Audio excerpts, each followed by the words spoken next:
Minha amiga, meu amigo, você sabe que o Blog da Cidadania, desde 2016, quando foi criado, até o início deste ano, era o único canal que nunca tinha pedido apoio financeiro para o público.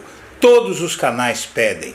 Eu comecei a pedir agora porque o canal estava ficando defasado com equipamentos antigos e eu precisava de apoio para fazer um canal mais forte para enfrentar o que vem por aí no ano que vem, que não é pouca coisa. Se você considerar nos fazer uma doação, por favor, use o código PIX que está na tela.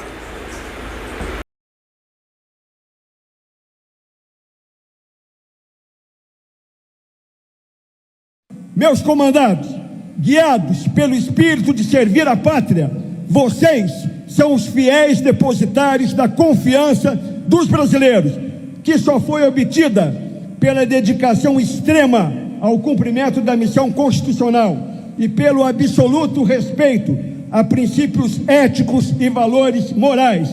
Esse comportamento coletivo não se coaduna com eventuais desvios de conduta, que são repudiados e corrigidos, a exemplo do que sempre fez Caxias, o forjador do caráter militar brasileiro. Assim, o Exército Brasileiro cumprimenta os seus soldados, homens e mulheres, presentes do Oiapoque ao Chuí, da Ponta do Seixas ao extremo do Acre, e reconhece o sacrifício de todos, seu estoicismo e suas convicções. Formamos uma instituição que se orgulha, ao lado da Marinha e da Força Aérea, de ter a grande responsabilidade de defender a nossa pátria. Por fim, nesse dia 25 de agosto, ao comemorarmos os 220 anos do nascimento do Duque de Caxias, sejamos como ele, forjados na diversidade, intransigentes na defesa da legalidade, pacificadores e férreos defensores da nossa pátria e da nossa democracia. Vamos supor, aconteceu essa maluquice aí de condenar o Bolsonaro. Ele está inelegível, não vai disputar a eleição, ele vai ter que apoiar alguém. Ele não só vai querer apoiar alguém, né, que banque a anistia, ou que banque um indulto, como você falou, não sei qual seria o instrumento, né, a ser utilizado, mas que eles fossem cumpridos. Né, porque a gente tem que fazer uma análise de cenário também, que numa hipótese do presidente da República dar um indulto para o Bolsonaro, o PT vai entrar com um habeas corpus aqui no Supremo e é inconstitucional esse indulto, como o Supremo já fez. Então vai ter que ser alguém na presidência da República que tenha um comprometimento, eu não sei de que forma, de que isso seja cumprido. Eu estou te falando, é uma hipótese muito ruim, porque a gente está falando de possibilidade de força, de uso da força. E eu não estou falando aqui, pelo amor de Deus, não estou fazendo tom de ameaça, eu estou fazendo uma análise de cenário, que é algo real que pode acontecer ou não pode. Qual seria a alternativa? Vamos supor que isso aconteça. Eu estou te falando, aí é confusão. Mas aí seria, porque o senhor mencionou antes assim, sempre dentro das 4 linhas, né? Comparando... Não, mas eu estou te falando fora das 4 linhas. E eu pergunto, né, para quem está ali dando suporte para eles de morar no Supremo hoje, eles querem isso? Eu acho que não também. Um pontinho aqui.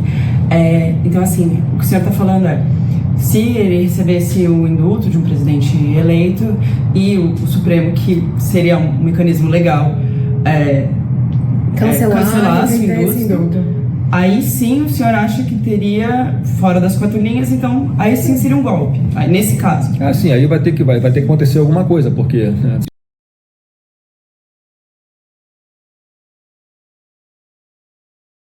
Flávio Bolsonaro ameaçou o STF com um golpe em 2026. O comandante do Exército, que você viu discursando aí, afirma que ele terá que fazer isso sozinho. Bom dia, senhoras e senhores. Hoje é 22 de junho de 2025, são 11 horas da manhã.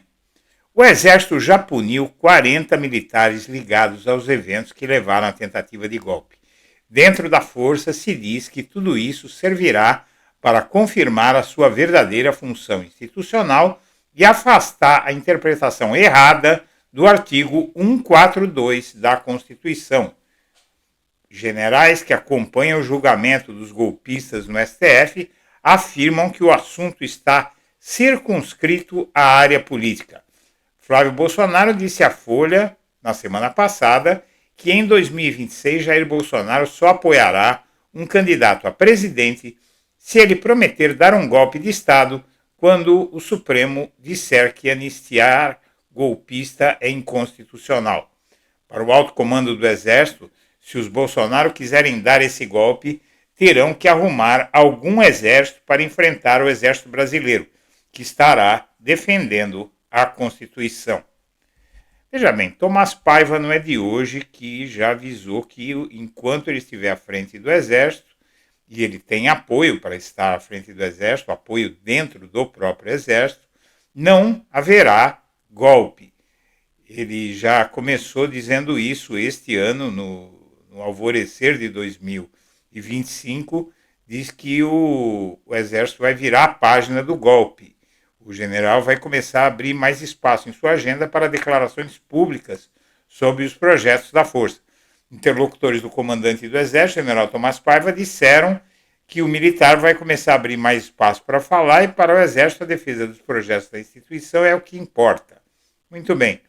O comandante do Exército criticou Bolsonaro publicamente, já isso lá em 2023, não é de hoje, dias antes de ser nomeado comandante do Exército pelo presidente Luiz Inácio Lula da Silva, o general Tomás Miguel Miné Ribeiro Paiva fez uma palestra no Comando Militar do Sudeste em que afirmou que uma tentativa de golpe resultaria em sangue na rua e transformaria o Brasil em um pária internacional. Claro que o bolsonarismo acredita que trocando o comandante do Exército, isso mudaria, mas o que se tem, o que se está sabendo até aqui, nesse texto, por exemplo, da jornalista Miriam Leitão, do jornal O Globo, a visão militar sobre o golpe é diferente da visão da família Bolsonaro. Fontes do Exército dizem que tem havido punições internas ao golpismo e que o papel institucional dos militares está se fortalecendo. O Exército já puniu 40 militares ligados aos eventos que levaram à tentativa de golpe. Dentro da força se diz que tudo isso servirá para confirmar a sua verdadeira função institucional e afastar a interpretação errada do artigo 142 da Constituição, um artigo que diz que qualquer um dos poderes da República, legislativo, executivo, judiciário, pode convocar as Forças Armadas para restaurar a ordem. Os golpistas de extrema-direita dizem que esse artigo permite que o Exército desautorize um outro poder e tire, por exemplo, um presidente do cargo ou feche o STF se for convocado, por exemplo, pelo Legislativo para fazer uma coisa como essa. Generais que acompanham o julgamento dos golpistas no STF afirmam que o assunto está circunscrito à área política e torcem para que alguns dos acusados consigam provar a inocência. O PH da grafia antiga do som da letra F no nome dele não é por acaso. Essa é uma família tradicional do Exército, do general Teófilo, que faz parte da história da instituição. Ele é um dos acusados da trama golpista. É o 6º general Teófilo de Oliveira. Acusado de fatos graves, ele chefiava o COTER, Comando de Operações Terrestres, e se reuniu com Bolsonaro no momento crucial da conspiração. É uma família tão tradicional que foi a única a ter autorização para usar barba no Exército. Essa exclusividade da família Teófilo durou 150 anos. O que se diz na força é que o comandante do COTER não tem tropa sob sua liderança e quem tem o poder de colocar tropas nas ruas são os comandantes da área. E a colunista diz que ouviu em conversas com militares que Estevão Teófilo não é acusado de nenhuma ação concreta que o colocasse na ilegalidade, mas o processo ele está no núcleo 3, o das ações táticas. Bom, seja como for, aqui o Exército diz que não entra em aventura nenhuma com Lula, sem Lula, e essa visão do Flávio Bolsonaro de que haveria como dar um golpe se trocar o presidente, trocar o comandante do Exército, é algo que, pelo menos até o momento, o Exército diz que não aconteceria.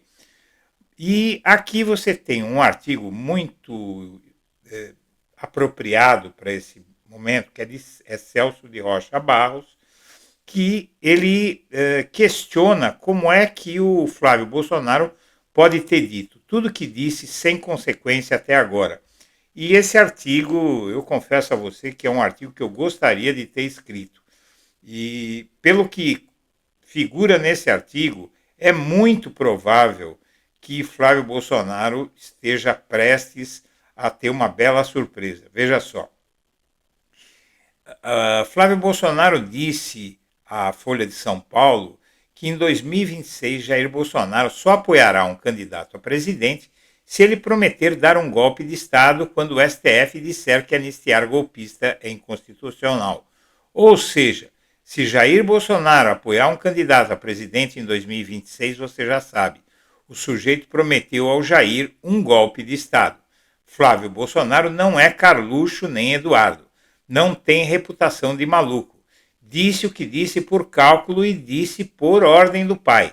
A entrevista ao jornal Folha de São Paulo foi o primeiro serviço prestado por Flávio Bolsonaro à democracia brasileira em uma vida cujos destaques até agora haviam sido um desmaio em debate, o Queiroz e uma mansão comprada com dinheiro vivo. O que Flávio deixou claro é que, se o sujeito for apoiado por Bolsonaro, não interessa se tem verniz de moderninho ou aquela reputação de competência técnica que o sujeito adquire automaticamente assim que o mercado resolve votar nele. Não interessa se discursa sobre centro ou fim da polarização e se os líderes religiosos milionários de sempre vão jurar que ele é um bom menino. Ninguém é moderno, ninguém é moderado, ninguém é centrista ou bom menino se seu primeiro compromisso de campanha é soltar os caras que planejaram matar Lula, Alckmin, Alexandre de Moraes, que destruíram a Praça dos Três Poderes, que tentaram roubar o voto dos eleitores pobres de Lula, que planejavam matar, censurar e prender seus adversários políticos.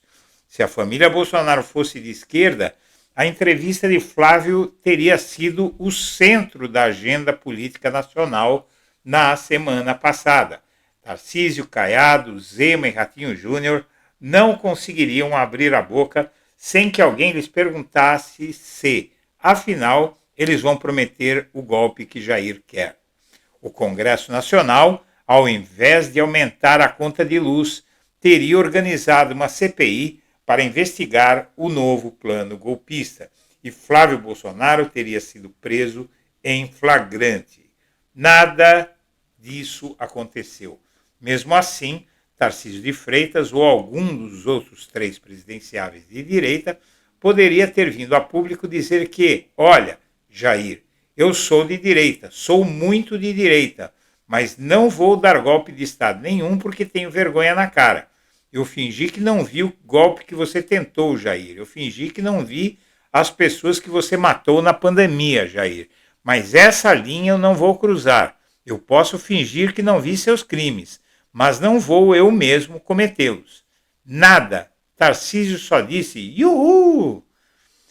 Imagine o que teria acontecido se, em 2018, Gleisi Hoffmann tivesse dado uma entrevista à Folha dizendo que então o candidato petista, Fernando Haddad, teria prometido a Lula que daria um golpe militar se não conseguisse anistiá-lo. Haddad teria sido capaz de dar uma única entrevista, de participar de um único evento público sem ser obrigado a falar no assunto? Quantos dias passariam até que uma CPI fosse instalada? Quantas horas passariam até aparecer um mandado de prisão para Gleisi para que as próprias Forças Armadas viessem a público rechaçar a ideia? Flávio nos contou que na agenda da família Bolsonaro o próximo golpe já está marcado para 2027. Se você, colunista de jornal, vai ganhar a vida ano que vem argumentando que um aliado deles é moderado, essa é uma boa hora de você pedir um aumento ao patrão. Senhoras e senhores, eu agradeço a atenção e deixo meu abraço para todo mundo.